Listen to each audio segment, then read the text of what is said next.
Hello and welcome to the MRR Secrets podcast. I'm your host, Vianney Wilson. You can call me V. I'm the master of shadows in this community. And with us today, we have someone really, really special who's going to drop tons of value on building businesses, but also exiting businesses, right? So selling businesses on and ultimately using monthly recurring revenue as a way to build the life that we dream of. So, Salvatore Steffano, welcome to the podcast, dude. Really happy you're here.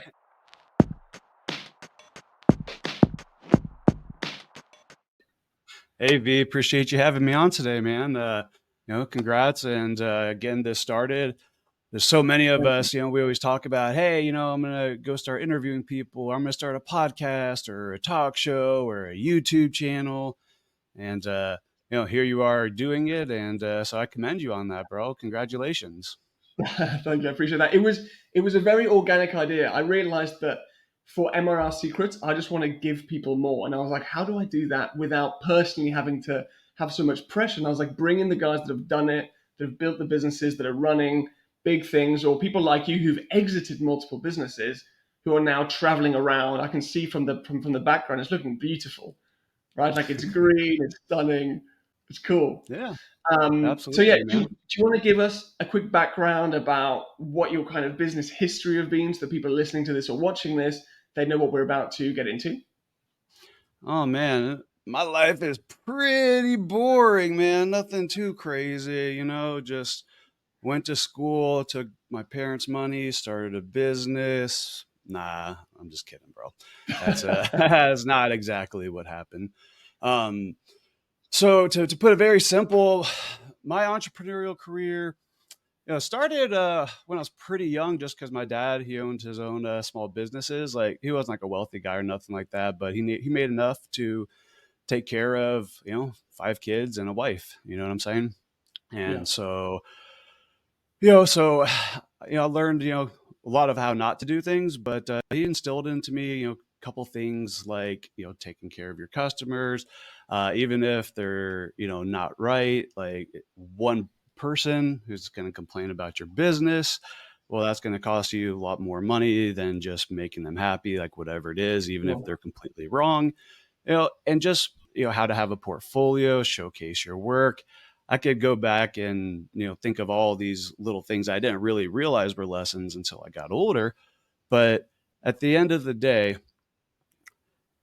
unfortunately, I wasn't handed my father's businesses. In fact, we got into a bad car accident when I was a teenager. Me and him in the car, and basically, a car T-boned us from the side, and my dad ended up breaking his neck. Couldn't run his business. I was oh, still too young. And ultimately, my family lost everything. And so I dropped out of high school and started going to work. Was working, two, three jobs usually at a time. Started working in sales, selling like cell phones in the mall. Anybody who's ever seen those guys, I was one of those like annoying dudes just trying to get your attention, flagging you down, thinking of whatever I could do to get your attention. And yeah. so that's basically how I started doing that. Customer service jobs, tech support. Let's see, serving tables. That was a big one, just because like you really have to just like pretend like you're happy all the time if you want to make money and be in a good mood, make people laugh and smile. And so while I was while I was making money with these jobs to help my family out, take care of my little brother and sister, help pay rent. My mom, she couldn't really work too much because she had to take care of my dad a lot. She was always getting fired from jobs, and Right. so basically, I was just tired of not being able to make enough money to help my family out.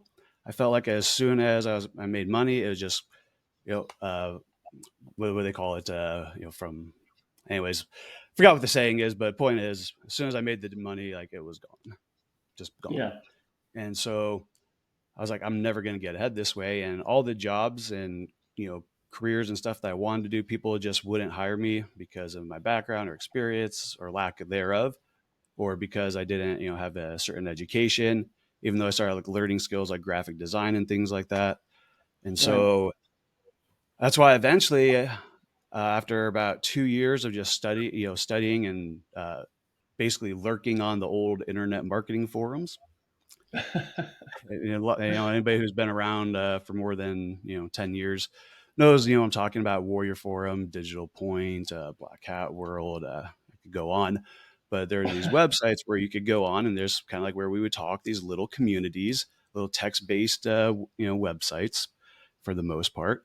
And basically you could go in there, you could post to sell your services. And so I noticed that people were doing that. I noticed that what people would do is when they were some of the successful people, when they were new, when I searched their history, I noticed that they would give away free review copies. And Hmm. so what I did was I just did the same thing. I'm like, hey, here's 3 free review copies of, graphics, websites, whatever you want. Like, I'll build it, or I'll figure out how to build it at that time. So I just started doing that, started building, free websites, logos. And fortunately, the people who I gave those review copies to, were known in the community. And so before you know it, I was a 19, 20-year-old kid making 500 to sometimes $1,000 a day just doing these graphics and websites job. And I was working my butt off. I was selling logos for like 20 bucks, websites for 100. At this time, I got into outsourcing overseas like very quickly. And that was like very miserable because I had no clue what I was doing, no clue how to manage. But I was good at talking to people and selling. And I was able to get so many sales because some of the things I learned was just like, hey, when people message you, just message them back right away, right? It's like if you look at today's world, you have like all these things in place and complications in people's marketing where for some reason like they just don't get to their leads right away. They don't want to talk to them, they don't want to communicate, they want to use all these automations rather than just be a freaking human, right? And Yeah, so that was my competitive advantage looking back, was I would just respond to people and I would ask them more information about their project. And by the questions I was asking, I didn't know this at this time, but by the questions that I was asking, people understood that I knew what I was doing. And thankfully, I learned very quickly how not to just get good at like designing stuff as far as making it look good aesthetically, but because I was working with people in these forums, which these were all uh, online marketers, right, at that time. So they're basically outsourcing to me. I'm working for like Indian and Filipino rates, but they're getting American workers. So like, dude, they have to be happy as hell. Like nobody told me that directly, but once again, looking back, I realized, the value that they were getting, right? And so I sold yeah, myself short for a long time, but I learned very quickly in a short amount of time and made a decent amount of money doing it because I was willing to do the stuff that other people weren't, like working for free, actually getting experience, and then just, doing stuff for cheap until you become a master at it, right?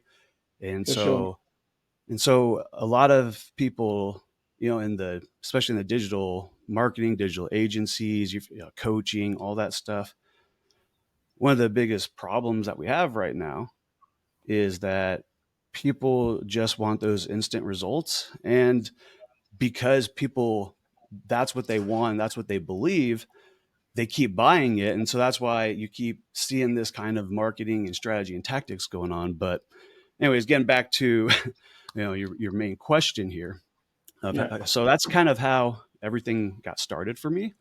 that's how it began. Unfortunately, it is. And unfortunately, for the first 3 years of doing that, I had no clue what I was doing.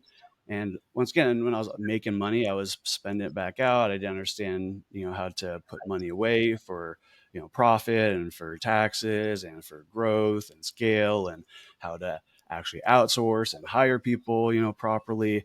And so that on top of all the family issues, I was having on top of that time dealing with, different traumas and, come to find out ADHD and, all kinds of, mental issues I was going through too at that time, just being real here. And Yeah, so I ended up quitting that business because I just couldn't handle the stress anymore. And, I was getting plenty of work, had all kinds of clients, and I just ended up just telling everybody, hey, here's your money back. Like, and just stop taking jobs. right. Because the stress, it can get you. And I feel that that's why a lot of entrepreneurs, when they go to start their businesses, that's what gets them. A lot of times it's not the money. It's like they can go out and make money or go and work harder or put more time in, jump on more calls. And there's some people, sure, who can't, but for the most part, right, that's what happens. And so Yeah. after And that, it, go on. I was just going to say after that, I go back to what I call stoner jobs, right? I took like my first time in my life, a minimum wage job working for a company that sells fruit. Literally, they Right. sell fruit to gas stations and like small offices. So I Okay. took a data entry job. Well, within 2 days of the data entry job, I got all the work done for the entire week. And the guy's like, all right, well, let's get you in the warehouse. So, long story short, within just a couple weeks, I've got like 3, 4 jobs there, getting a promotion, already all this stuff. And anyways, after doing that for a few months, I'm like, you know what, never mind. Like, I need to go back to, making more money again. And so, uh, Sure. anyways, so I got back that, got into construction, did that for a little while, was getting paid like $45 an hour selling jobs. Hated it, what I was doing. It was low voltage. I just didn't like it at all. And from there, took a couple sales jobs, like in leadership roles and management, things like that, director of sales, director of marketing, worked for one of the largest internet marketing companies in the world, web.com. Which is a great company. But after about 6 months there, I got that entrepreneurial tick again, got back into business. Believe it or not, cell phone towers, of all things, working on cell phone towers, but we were flying drones around them, taking pictures, at least in the beginning, to build 3D models and do all kinds of crazy stuff that just wasn't going on at the time. And so basically, we figured out how to take measurements with drone pictures, to put it very, very simple for the audience here.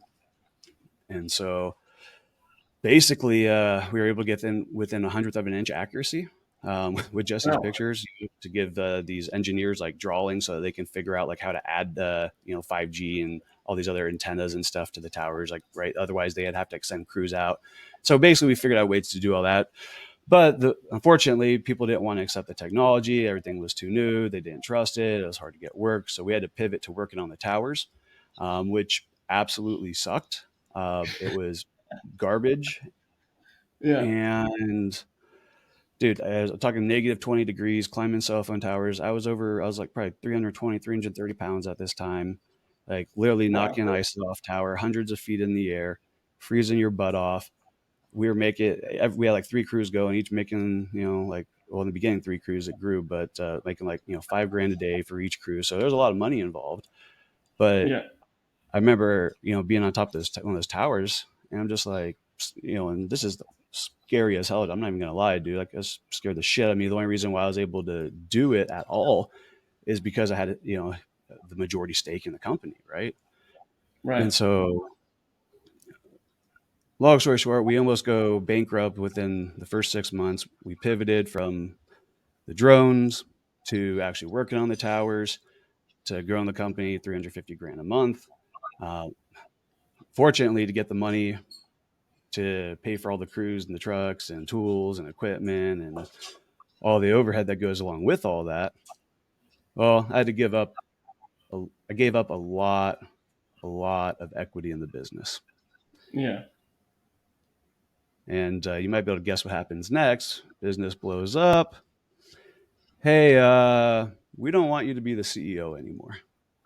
Right. And by the Good. way, we want to buy you out, and we're gonna make it pretty miserable buy you out, because we know you're broke as shit right now, because you're the only one who quit your job, your 6-figure job, to actually start this company.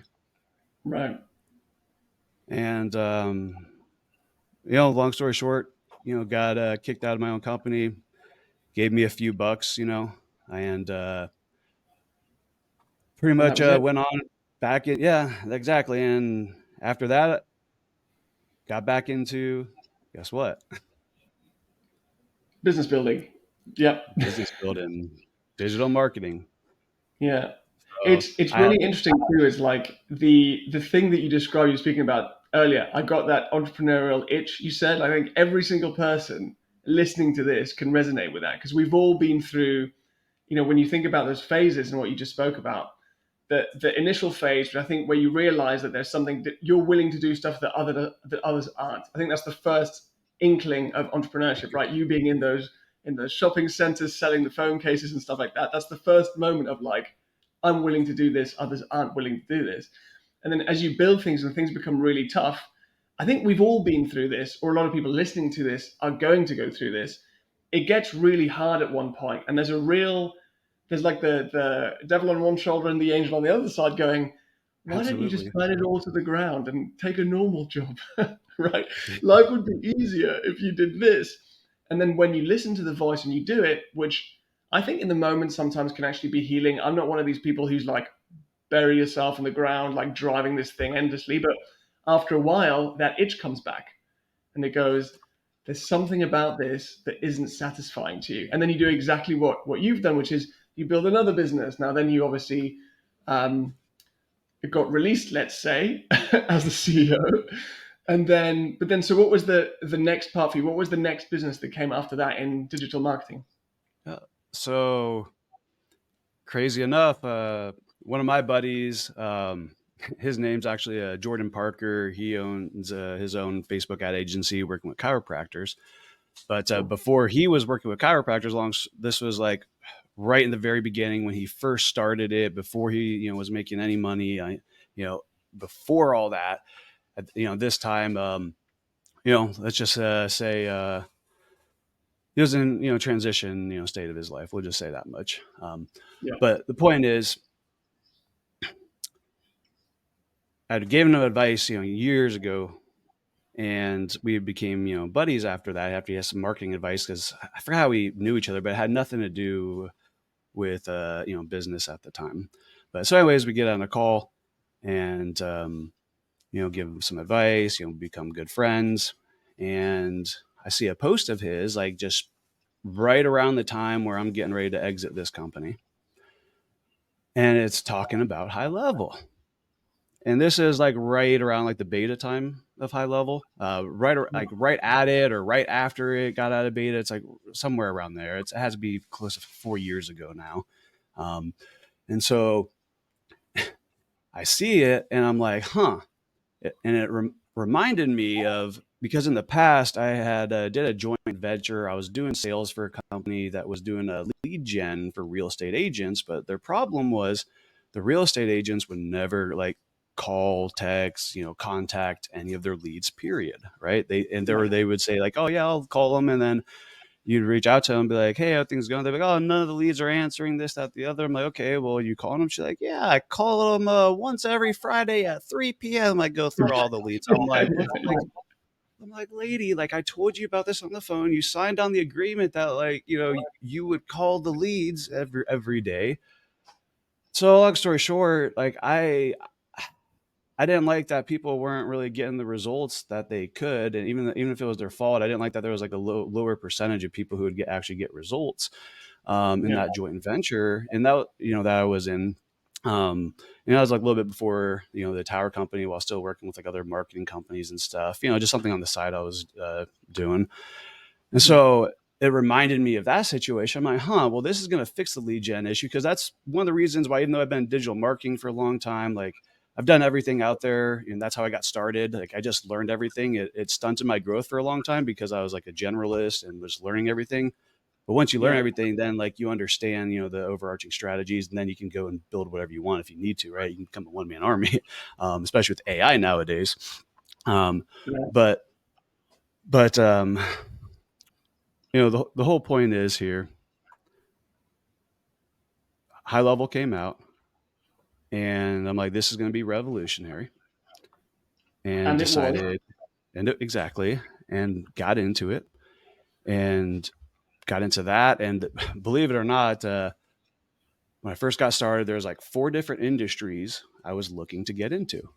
Okay. And of these 4, one of them was gyms and health and wellness in general. And so one of my employees at that time, I asked him, hey, like, do you know anybody in the area who's local gym, who's really struggling and can need some help? Because one of the things I like to do when I start a newer business or new business is just to go out and find people and actually get the work done and then just, make a process out of it. Right. And Yeah. so at this point, I'd only like been testing different things out. I've been testing with like different niches, and I just wasn't getting I don't know, it just wasn't working with the type of people that I wanted to. So I ended up running a campaign for these guys. Like, they ended up just crushing it. And they're so excited that after basically 2 weeks of doing free work with them, they're like, hey, we want to hire you for the whole year. We see how like you set up these promotions and offers, because I worked with them like on their pricing and how to get people to sign Mhm. up for long commitments and things like that. Learn from some of my mentors, which if I mention them, you guys would all know their names, but that's okay. um, so they basically, offer me 20. I tell them, again, like three different choices. They decide to basically pay me like 20 grand for the year. So they pay Okay. me, so I get $20,000, paid up front. Uh, and basically I end up actually getting an office space in their gym too, of all things. And what happened there, it was absolutely magical. Like, we just forged this bond together by being in person together, right? And so the company, it ended up scaling and growing really quickly. Like, when I met them, they would do anywhere typically from $2,000 to $4,000 a month, living in the gym. The other one living with his mom. I mean, Wow. just like, that Proper kind of situation. grinding. Yeah, that kind of situation, man. Like the entrepreneurial struggle for real. And not to get emotional here, but it's like I remember as they're blowing up here, right? And they go from that, they're making 5,000, 10,000. They have their, they start making $20,000 a month consistently. It's like we do a testimonial video. There's like tears in their eyes, and I just remember sitting behind the camera, just like, and that's why I got into business, is to help other small businesses that were, like my family and their situation or whatever is unique to them, right? The struggle is real.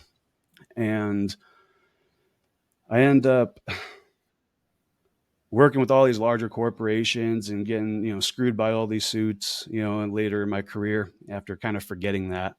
And so it really just like that really like just made me realize, okay, like I'm on the right path with what we're building here. And so crazy enough, they end up offering partnership in the company, and I end up becoming a 33% business partner. Within, and this is like, we're still on the contract. We're only like just a few months into the agreement at this point where they already paid me. Yeah. And because, I told them, like, guys, like, I don't even want to, like, I don't even care about running the agency. Like, I had like probably 10 clients, at that time, paid me like 1,500, $2,000 a month. 6 grand up front. Learned a lot from, Rob Bailey. Shout out to you, bro. Appreciate you. But I end up transferring basically my clients over to the business, what was then a social marketing 180, Andrew, who is my partner, business partner in my last business. Right after I ended up, uh, deciding, like, like, I'm just going to stick with this gym because I really believe what we were doing. It was a parkour gym, and there's like teaching martial arts. So we had like swords. Like, it was freaking awesome, bro. That's amazing. And yeah, and so long story short, though, COVID hits, man, like within 30 days of that happening, of me becoming a partner in that gym and making that decision. So I'm Wow. just like, but here's the crazy part. Um, in Grant Cardone's book, I read it like a few years before this had happened. I think it was a Seller Be Sold. He talks about, when he made all his money in the real estate, crisis, 2007 or 2008, whichever one of those years it was, I believe 2008. But he talks about how, like, when everybody was retreating from the market, that's when he went all in. And so that's what went through my head in that moment, was like, holy crap, this is one of these like Seller Be Sold, Grant Cardone go all in moments. And so when I hear that, hey, this thing COVID and everybody's going to be shutting down their gyms, I'm just like, guys, holy crap. Like, and then I don't mean like to be opportunistic here, right? But at the end of the day, like, shit's going to happen all the time in business, and you got to do what's best for you. Right. And For sure. so long story short, I see all this coming. I see what's happening, with COVID, and that stuff's going to be shut down. Like, because when you study what's happened in history in other countries, like, what's going on here. If you're any kind of, tinfoil hat wearing conspiracy, nut at all, what's going on. You've got a hint of it in you. And so before this happens, I tell them, guys, all right, here's what you need to do. We don't know what's going to happen, how long, this is going to be for, what craziness is going to happen with the government. I mean, this is going to be a big thing, right? So I tell Yeah. them, take out as much money as we possibly can. Go to credit, go get loans, get as much as we can on the business. Okay. Because something's big's happening here. So we do that. And then come to find out, oh, now there's the PPP money. Okay. So I tell them, like, guys, like, PPP money. Okay. We need to have all of our paperwork ready to go. Let's get to talk to our accountants before they even we even know what we need to submit. Let's just make sure we have all of our stuff in a row, because crisis money, is going to be coming here. Okay. And I guarantee you we're going to be eligible for it. Yeah. So, anyways, so all this stuff has happened, and I'm like, what we're gonna do in the meantime is, while all this is going on, we're gonna fix up the gym, right? We're gonna work out a longer lease with the warehouse, because we had there's a 10,000 foot square house, 10,000 square feet warehouse, the place is in. It was huge. Obviously, I didn't want to spend a lot of money remodeling the whole gym, but I wanted to make it look clean and nice, because we were switching who we were selling to, our demographics. And women, they're the ones, I learned this from Mike Arcee, and Hermosi. They're the ones who spend the money on working out, going to the gym, supplements, all that stuff. And if you can get them in the gym, they'll bring their husband, their kids, whatever, Right. right? And so it was that kind of that strategy. And we were going after, because of what we were doing and the kind of culture we wanted, we were going after software engineers, people who work in coding, developing, because this was that kind of the anti-gym, not kind of, it was what we were building. Like, hey, come work, have fun, but, while working out, instead of making it feel like you got to lift weights and do all that stuff, like, we're going to teach you parkour, we're going to Yeah. move, we're going to learn some cool stunts and mobility, and you're going to make friends, and, all that kind of stuff, man. And so Yeah.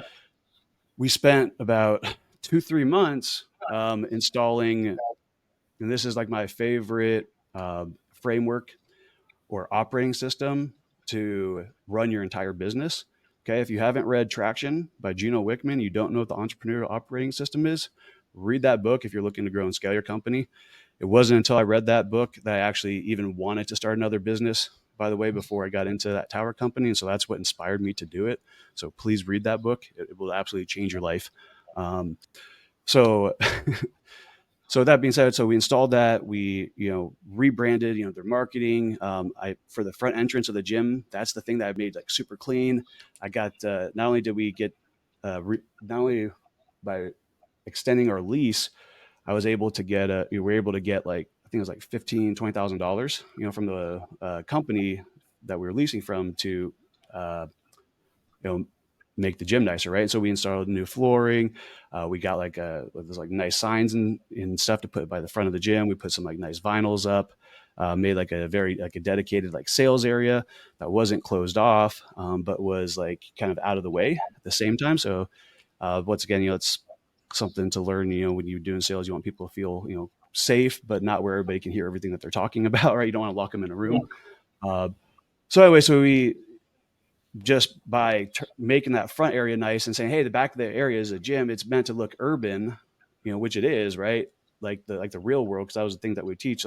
Hey, our gym here is not like some of those Ninja Warrior gyms where you go in, it's got all these fluffy mats and stuff. No, Right. you can hurt yourself here just like you can in real life. But and that's why we train here, so that you can actually use these skills in real life. And Right. so anyways, we do all this cool stuff. Well, during this time, we were able to keep about 70% of the recurring revenue that they had. So that it wasn't Wow. much. They were at so we were at 5,000-6,000 a month, recurring revenue still throughout the whole thing. And so we were able to do that because we just let everybody know, hey, we're going to need your guys' help. We'll give you 3 months, for whatever we're, closed down. We'll give you a free shirt for helping us out. But at the end of the day, if everybody just, decides, hey, we're not going to be here, or, we got to cancel our membership, well, then you might not have a gym to come back to. And so we're, Sure. just So took care of, kind of that piece, very early in the beginning, called, email, text, like made sure that everybody, knew what was going on and that they weren't just going to get billed again without knowing. But so we did all that. And so at this time, in order to launch like the new rebranding and the new launch of, the gym, and during this time, we didn't know how long that we were going to be closed down. So during this, I hired a full-time video editor and we started making courses. And we did a Kickstarter launch, sold $25,000 on it, hit our goal. And ultimately, we're able to build enough hype also with like a $10,000 first prize, worldwide parkour video contest, during the lockdown. And so Right. that got us local news, which helped with the reopening, right? And so we were able to take all of that momentum and take the gym from that $5,000 to $50,000 a month in recurring revenue within 2 months of Wow. reopening. And that Wow. was it was absolutely amazing. That was, with a brand new sales team that had never even like sold gym memberships before. Those like the first, so I was like, those are like the only hires I made. I made two sales guys because, we were spending 2-3 grand a month, on ads, and we were keeping them busy. I mean, I'm talking, dude, like we had the system down so well between the lead gen, because after we were generating the leads, right, like I had them calling them right away. I had them sending them video, calling video voicemails. And we were doing, follow like that every single day on every lead, the whole, buy until they die. And, so, long story short, we were able to get some days 80, 90% plus of these leads that are generated. We were able to get credit cards, get them booked into the system. So, obviously, again, the credit cards to make sure they show up. That's like a huge mistake if you're taking appointments locally. Get credit cards, guys. But anyways, so we are able to get the credit cards, which ensures that you're getting almost 100% show up rate. And because we're able to get people in the gym within 24 to 72 hours, like 80% of the time, man, we'd very rarely let people not, after those times. But because we're able to do all that, well, people still got all that adrenaline going. They got the good feel goods, the motion, the positive. It's still fresh in their mind. They're getting, by the way, they're Right. getting retargeted with like all these ads in the meantime before they come in. Like, hey, here's what's next. Here's what's going to happen when you're here. Like, here's like I love that. testimonials, like just getting showered, right? And so by the time when they get to the gym, the person who's answering the door here, for them, their salesperson, right, is like ready by the door for them to go, and they're doing like flips and stuff over the counters, like greeting them. And like we use like anchoring techniques, for example, like from the ads, like we'll say, hey, you're going to get a free bottle of water when you come in. And when they come in, what you do, you get a free bottle of water. But then we would top that off and give them like, hey, here's a wristband and here's a t-shirt, make them really Here's the feel stuff. part of the community. Right. And so, because of all that stuff, within just a few weeks of working with this new sales team, um, we were able to get them to the point where they're literally closing 90, 95, sometimes even 98, 99% of all sales like in a given week. And we were collecting, we're charging like $150 a month. Let's see, they're getting up front first month, last month, and then the registration, right? So we were getting about, it was like $400-500 a month, or $400-500 just up front, right off rip, right, for essentially a gym membership here. And not only Right. that, but about 15% of people, because the way our sales process was, they would just pay for the whole year up front, right? They'd pay for the entire year just the way that we presented the options. And on top of that, we had different level programs towards the end there that were going for up to $1,000+ a month, our superhero Wow. program. And so So that's, I was going to say, that's the importance of building, culture in your company, because when you generate MRR, your retention is going to suck if you don't have that, that kind of culture and community inside your business. And that's why if you're an agency and you're a coach or whatever, working in the digital space, and you're going through, I don't know, whatever they call it nowadays, but basically most agencies, like, guys, you're not going to keep a client 30 to 90 days. If you're going through that phase where you're not keeping people 30 to 90 days, they're either not getting what you promised them, right? And if they are, then they're just not getting it delivered or communicated in a way which is going to make them want to stay, right? And so you got to build those relationships. And so, anyways, 100%. that I was was like going to one of say my that's a huge part of this as well. Something that I'm seeing all the time. There's a couple of bits that you said that I want to pick out at, because I think if we yeah, blast past them, absolutely. people will not see the actual massive importance of these pieces. So there's a few things, and you touched on this earlier on, which was how fast you respond to a lead. And you said at the very beginning, people want everything to be automated. They don't want the human touch points. But then you said our sales reps would call the leads every day as soon as they come in. They're phoning them, leaving them video, like personal video messages. So talk to us a little bit about that first bit. How much of an impact have you recognized that the speed of the action has had on the actual rate of conversion of these new leads coming in? Is that a serious question? Just joking, man. Uh, I mean, it's everything. So to put in perspective how important that is, so that this system that I'm telling you about, right? Well, that system that was used at Social Marketing 180 is really was birthed at the gym that I was working at. It's Fight or Flight Academy. You guys can look it up anytime you want. Uh, but that's in Edina, Minnesota, in the U.S. But the point is, that's where I really honed in. Like my once again, I've been doing this for over 15 years now, guys. On and off, different businesses, different companies, and so everything that I learned over the course of my career really came in because that was like the ride or die moment. That was COVID hit, like people were going out of business like crazy. You were either blowing up or you were dying, one way or the other. Like you weren't standing in the middle. And so let me see here. Lost my point, but give me a second. I'll find it here. It was about the importance of the fast action when a lead Hmm. joins, right? Rather than Gotcha. just making So it quick. so yeah, so I learned this. So basically, built the system there, and then what we did is we took part of that, right? Because like to put the whole thing at scale would have just been massively insane, in the beginning stages. And so, long story short, the guy who I was given my business to, right? The client stuff that I was getting, and even hell, he was even running ads for us during all this crazy time because we had too much going on. I'm like, dude, I don't even want to run ads. So everything comes a full circle here, right? It's kind of funny because the company name's SM180. But so long story short, I end up leaving that gym. Okay, before I end up selling it back to the owners. They didn't want to keep growing. They're like, this is great, man, but like we don't. I told them, all right, next quarter, guys, we're gonna hit 250K a month, and they're just like, no, no, no, no, we're good with this level of chaos, right? And so anyways, so I just wanted to bridge that gap real quick before going to SM180. So come full circle to SM180. We start out with 5-minute follow up, response time, to all the leads. Well, towards the end of that business, I had learned just how important that speed to lead was. We had changed that to 60 seconds. So all of our clients, we were not only generating their leads, but we were doing all the nurturing and calling them within 60 seconds of the lead being generated, during legal business hours.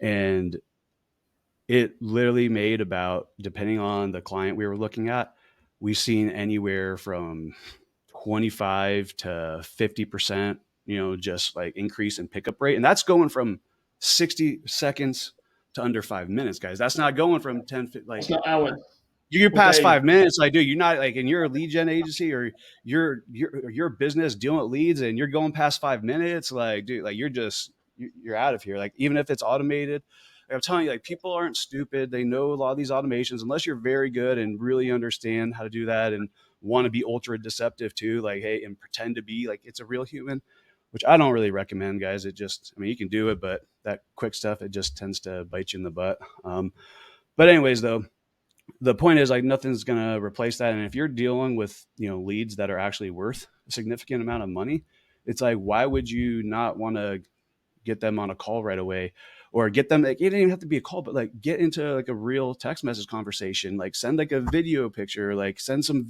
or video picture, but, send a, quick little video of yourself, right? Introducing yourself and do it and actually do it. Don't try to like, how can I automate this with the AI avatar for everyone? Like, just do it in the beginning. I'm telling you, like, the return is worth it. I promise you it is. And once you're making your millions from that, then you can go figure out how to, do all that if you want. Uh, but it was so important that it was the number one metric that I looked at, because here's the other part of it. When they were called and they answered within that 60 seconds, the booking rate dramatically went up. I had some people on my team. Okay, the lowest acceptable was 40%. Booking on those calls. 40% was the lowest. And keep in mind, these are Filipinos calling people in the USA. Okay, Right. and these are for like high end, aesthetics, beauty. Like this is like no joke, serious. Work with franchises, corporations, all that kind of stuff. And so quality is important. And on the high side, my best people, they're booking 80, 85%. 80, Wow. And 85%. the main thing there was that you brought the time to outreach down to 60 seconds or less. Mm-hmm. They were actually Right. hitting within about under 15 seconds most of the time, my Wow. callers. That's amazing. Exactly. And There might that's be a I few like think seconds that's like a delays, but really somewhere. yeah, I think it's a really valuable lesson for anyone listening. Like I see it so much. So we tend to work with people who are between the 15 to 30K mark per month and want to scale upwards from that. And even there, like we see it all the time. People don't want to do the manual stuff, or people don't want to do those quick touch points. They're always trying to automate everything, especially now that AI's come out. I think it's the big shiny object. Like, how can we not actually do any work ourselves? And one of the things just to bear in mind is that guys, like, you can just ask for a phone number, whether you bring them into your Facebook group, whether it's a lead magnet, the way that Salvatore was talking about just now, whether it's an application for a gym membership or a program or whatever. The sooner you call the lead, not only are they normally, in my experience, surprised and they're like, "Oh wow, we just joined. Yeah, I wasn't expecting this call." People literally say that, and it's a positive thing. It's not a negative thing. But also, they definitely know who you are. If you wait a week, I promise you, 80% of the guys that you phone, the guys and girls that you phone, are going to be like, "Sorry, who's this? What was the thing that I signed up for?" Absolutely. Right, and it sucks. So call your leads, you guys. That's the main takeaway. Absolutely. And one thing I'd like to really speak on, when it comes to just making money in general, guys, your gross revenue, whether that's MRR, whether it's from high ticket sales, whatever it's from, it doesn't really matter. It truly is a vanity metric. And I heard that most of my career and I never really listened to it. It's only until now or over the last few years, it's really gotten important to me. What I can tell you is the biggest businesses that I've built, I hardly made any money off of. Some of the smallest grossing, right? Some of the smallest, like, over at SM 180, like, our highest grossing month was like, 92 MRR. And towards the end, we like stayed around, 80,000 MRR. And what I can tell you is what's truly important, is what actually you put into your pocket and what you keep. And so if you haven't read a book like Profit First, I'd highly recommend picking that up. It's going to make your life just so much easier and you're going to enjoy your work so much more because you're actually going to be making money. And it's counterintuitive to the whole, kind of, fall on your sword mentality. Like, don't pay yourself as well, invest everything. But the thing is, like, if you yourself aren't in the best health, meaning not just physically or even mentally, but like emotionally and things like that. And even if you are okay in those things, but you don't truly enjoy what you're doing, you're going to make way less money than you would if you just paid yourself more to begin with. 100%. Because not only are you going to make more money in the long run, but your business is going to make way more money too, because it's actually built how businesses, are supposed to run. And so there's different stages of growth. Obviously, if you're a company making, 10, $20 million a year, there's a different percentages, you should pay yourself from that, and it decreases as you grow. But if you're like a solopreneur, I mean, you should be paying yourself up to 100% of the income, no less than 50% of everything you're making. I mean, no, absolutely no less than that. And so, Yeah. it's very, very important. At the end of the day, MRR is great, because it helps sustain your business. High ticket's great too, because it gives you, those spikes. And so Yeah. ultimately, Combine them. one of my favorites now is actually a little bit of combination of. And so, what I like to do is work with somebody on a retainer, and then get paid a percentage, based on whatever results, we're looking to get, over a course period of time.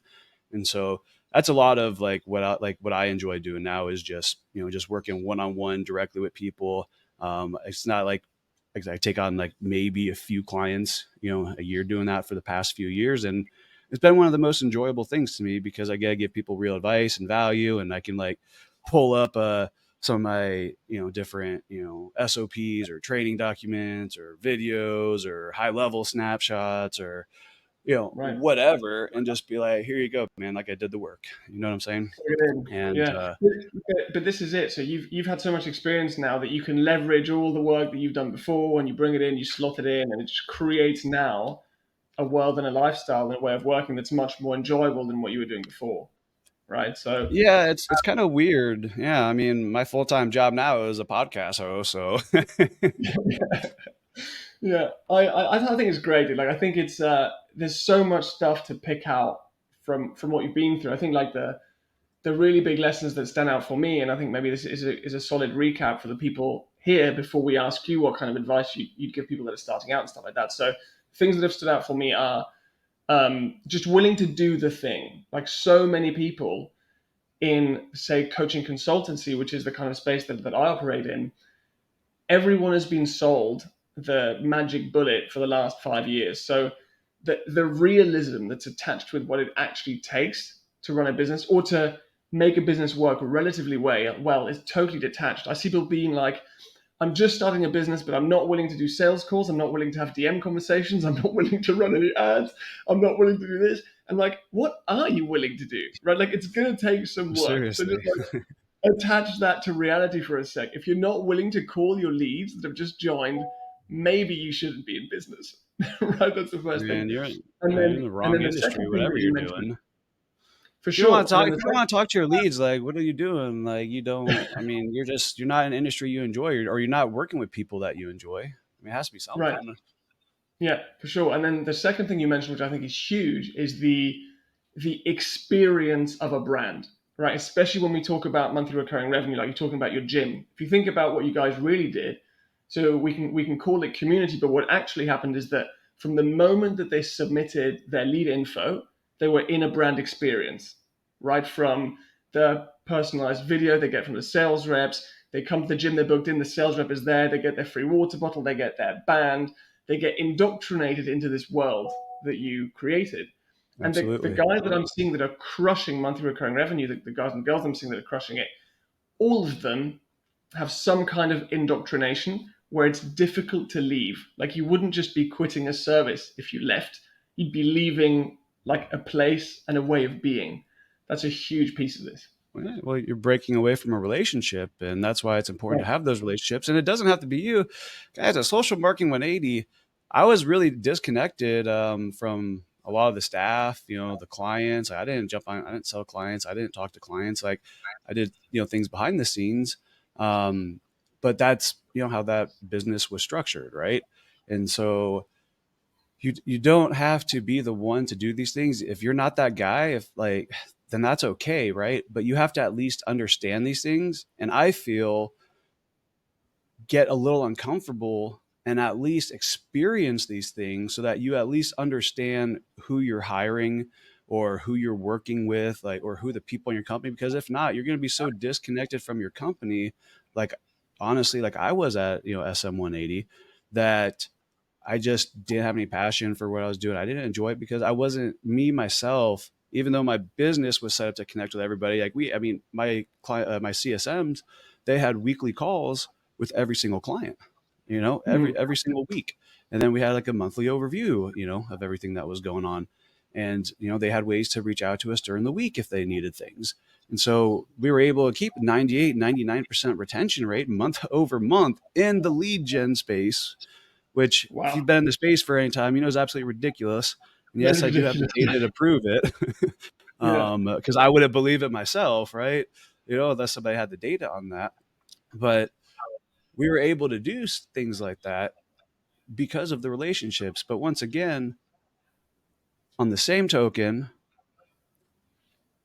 that entire business, I didn't have a relationship with it, because I had jumped into that business, after years and years of just the entrepreneurial, just struggle and journey of building business and, going through all this crazy stuff that some of it I've explained to you guys today. And I never really took any time from the point when I was 20 years old all the way to 36 now. And so I didn't really take any time to really, how do I put this? In a way, just like find out, like, and like do like that soul searching, figure out what I truly want in life. Cause I just was always in like, hey, I got to make money. I got to provide. I got to do this and get stuck in like that rat race. And no matter how much money you make, you can still be in that rat race if your mind isn't right, guys. And my mind, wasn't right for a lot of this period. And so you can build companies and make millions of dollars. I know people who've built companies 10, 20, 50, even $100 million who are broke till this day because of mistakes that they made, guys. And so don't think, everybody who comes up that you hear talking about how much money they've made, that means that they're a wealthy or even rich person. They might be hundreds Or of even thousands happy. of dollars. Yeah, exactly. And exactly. And that's why I tell you, like, these are lessons that I've had to learn. Like, hey, pay yourself, take care of yourself, your health. Like, don't get to a point where you're 350 pounds and don't want to get out of bed and, don't even want to show up to your own team meetings and, crap like that. Like, that's what I went through, guys. And, it's just depressing and it sucks. It's absolutely Yeah. garbage. And that's what I, happens when we start, when we, there's just a lot of, I think, pressure sometimes, in industries like, 100%. or net pressure. And it's a combination of pressure, I believe, and a lot of ignorance, just not knowing and just hearing these shit messages over and over again. Like, hey, make X amount of dollars in X amount of days, like no matter who you are type crap, which is illegal, by the way, that's kind of stuff. Yeah. But we're just like, in this world full of like, all these false expectations and hopes. And that's why a lot of people don't believe stuff works, because most of it is just a lot. And basically, best case scenario, just lied about.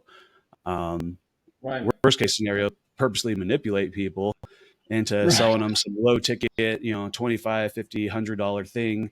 And because it's just quick and easy, man. It's a quick dopamine hits, right? That's why all the gurus do that stuff, Yeah. because it works.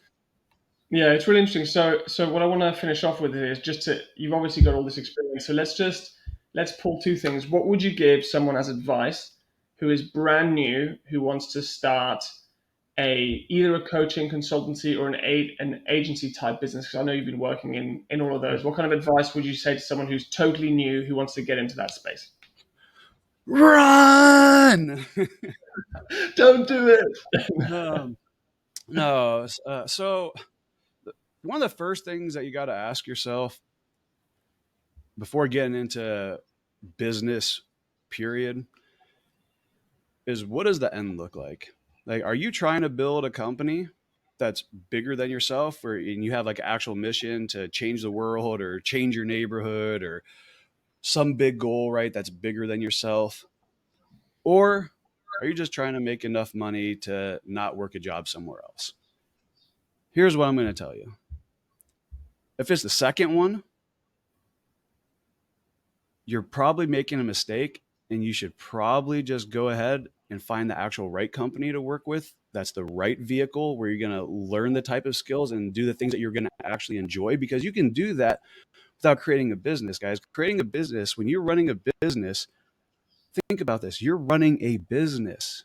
There's marketing, there's sales, there's HR, there's accounting, there's, I There's could give everything. you a list of 10,000 All the things. hats.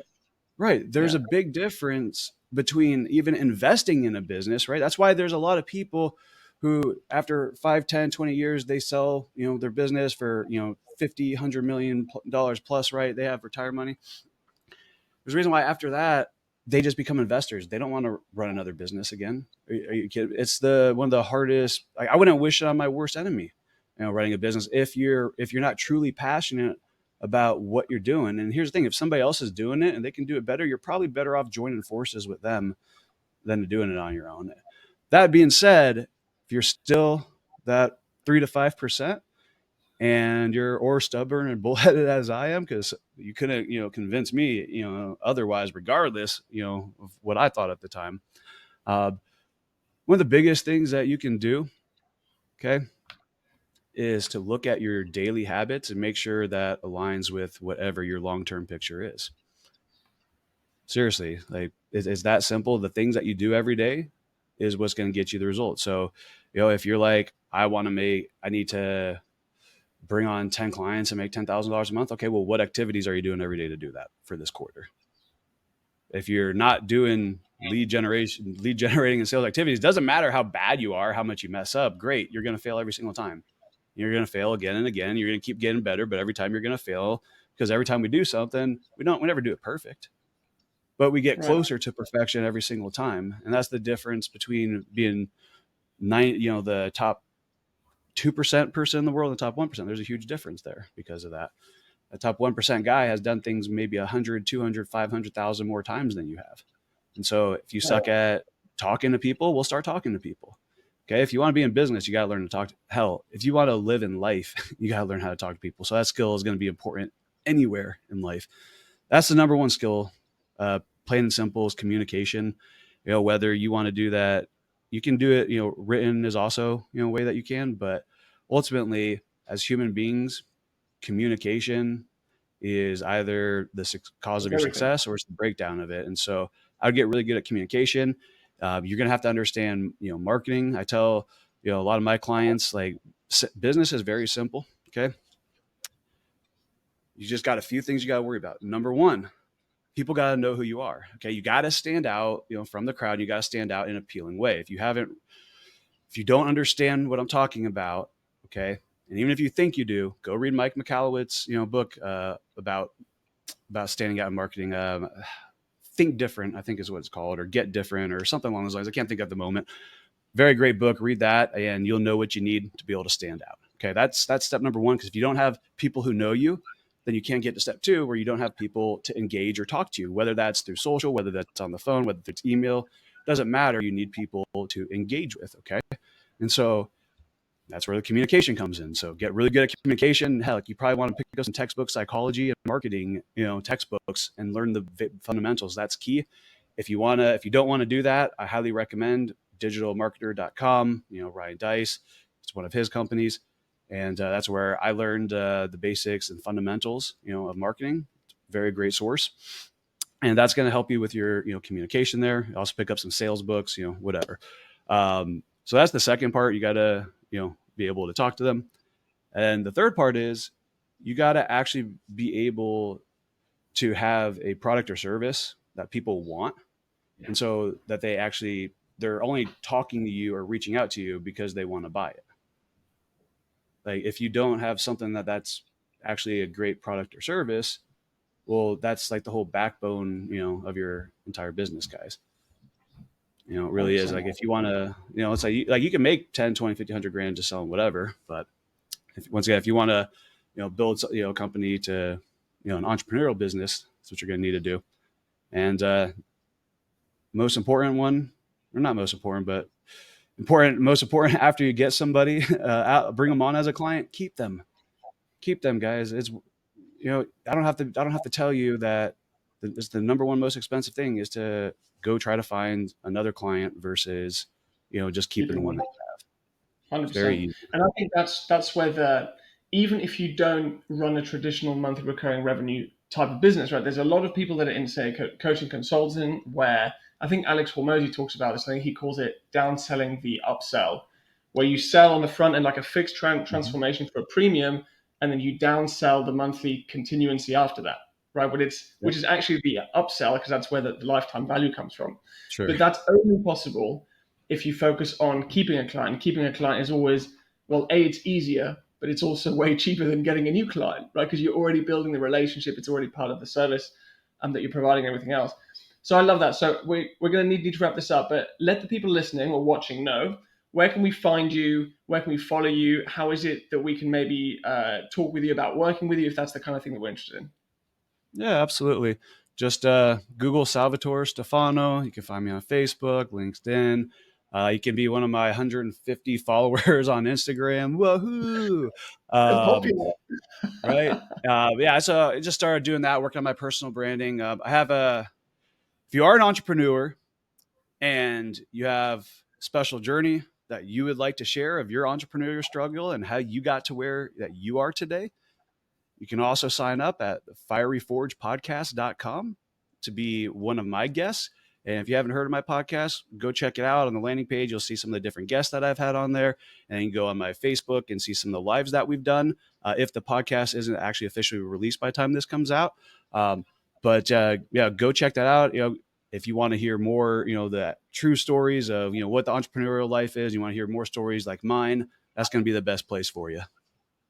Awesome. All right, Salvatore, thank you so much for jumping on, and we'll speak soon. Yeah, absolutely. Thank you so much, V.